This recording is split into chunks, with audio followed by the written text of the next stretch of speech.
ସେଥିପାଇଁ ମୁଁ ଟିକେ ରାଉଳ ଗୁଣ୍ଡି ଖାଇଦେଇଛି।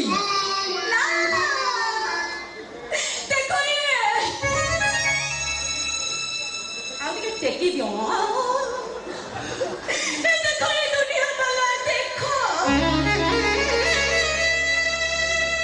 ଏଠି ମୋ ବୋଉ ମରିନି। ଆଙ୍କେଇ ଦିଅ। ନାଗ ଖାଇଛି ରାଉଳ ଗୁଣ୍ଡି। ଭଗବାନ, ଏସବୁ ମୋ ପାଇଁ କଣ ହେଇଗଲା? ଏହି ନାଗୁଣୀ ଏଠି ତୋ ମାଇପ ବି ମରିବି। ଏଇ ନାଗୁଣୀ ନାଗୁଣୀ ଏ ରୋମାଣ୍ଟିକ ସିନ୍ ଭିତରେ ତୁମେ ପାଦ ସ୍ଟାଇଲ କାହିଁକି କାହିଁକି? ଆଉ ରୋମାଣ୍ଟିକ ହେଇକି ଅଛି? ଅଧା ରାତି ଲାଗି ଲୋକ ମୂର୍ତ୍ତିଆକୁ ଉଠିଲେଣି। ଆଉ ରୋମାଣ୍ଟିକ ହେଇଛି ଗୋଟେ ରାଉଳ ଗୁଣ୍ଡି ଖାଇଛୁ, ତାପରେ କହୁଛୁ ରୋମାଣ୍ଟିକ ସିନ୍। ଆଚ୍ଛା, ଏ ବାଡ଼ି ବିଷ ପାଇଁ ମତେ ନାଗ ଭଳିଆ ଦେଖାଉ। ଏଇଟା ଯେମିତି ଦେଖାଉ ଗୋଟେ ପାଣି ଟାଙ୍କି ଭଳିଆ। ଆଉ ନାଗ କଣ ଈଶ୍ୱର ଭଳିଆ ହେଇଯାଇଛି? ନାଇଁ ଯୋଉଟା ଅଜଗର ଭଳିଆ ଦେଖାଉଛ। ନାଗୁଣୀ ଜାଣିଦେଲା ନା କଣ? ମୁଁ ଶଳା କାହିଁକି ବିକୁଳରେ ଗେଣ୍ଡା ଖାଉଥିଲି ଜାଣି ନା ଟିକେ ମେଣ୍ଟେନ କରିବାକୁ ପଡ଼ିବ। ନାଗ ଗୋଟେ ଉଇ ହୁଙ୍କା ପିଆ ହେଇଛି। ଆଚ୍ଛା, ତମେ ମତେ କହିଲ ତମେ ମତେ କୋଉଠିକି ବୁଲିବାକୁ ନବ? Very simple darling, very simple, very simple. ଆମେ ଭ୍ରମଣ କାର୍ଯ୍ୟଟା ଫାଷ୍ଟ ଷ୍ଟାର୍ଟ କରିବା ଗୌରା ଦାସ ପଣସ ବାଡ଼ି।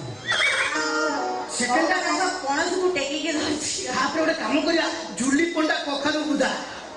ଏଇଟା ମନକୁ ପାଇଲା, ନଜର ପଡିଛି ଆଉ। ତାପରେ ସେଠୁ ବୁଲାବୁଲି ସାରି ଦେଇକି ଆମେ ଗୋଟେ କାମ କରିବା ମାତନ ଘର ଆଖୁ କିଆରି ପଟେ ଟିକେ ବୁଲି ଆଣି ଲିକନ 8 ନମ୍ବର କେନାଲ ପଟେ ଟିକେ ବାହାରି ପଡିବା।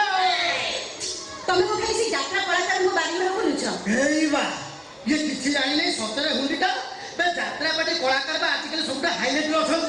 ମୋବାଇଲ ଖୋଲିଦେବୁ ତାଙ୍କରି, ଟିଭି ଖୋଲିଦେବୁ ତାଙ୍କରି, ଆଉ ତାଙ୍କରି ବାରି ପଟେ ବୁଲିବୁ ନା ଆଉ। ହେଇ ଗୋଟେ କଥା କହିଲ, ବିଲ ବିଲ ମଝି ଗୋଟେ ଯାତ୍ରା ପାର୍ଟି ପଡିଥିଲା। ଆଚ୍ଛା, ଯାତ୍ରା ପାର୍ଟି ନାଁଟା କଣ? ହଁ, ବିଶ୍ୱ ଦରବାର।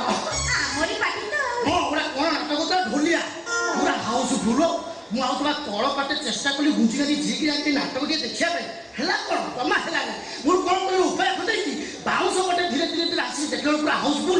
ସେ ନାଟକଟା ଏତେ ସୁନ୍ଦର ହେଇଛି, ମୋର ତ ତାକୁ ଦେଖୁ ଦେଖୁ ବୁଢେଇ ଗାড়ିକି ଶୋଇ ପଡିଛି। ଆଉ ଇଏ ଉଠିଲା ବେଳକୁ ମୁଁ ଯାଇକି ମୟୂରଭଞ୍ଜରେ ଦେଖିନ ସେତେବେଳେ ଶୋଇ ପଡିଥିଲି।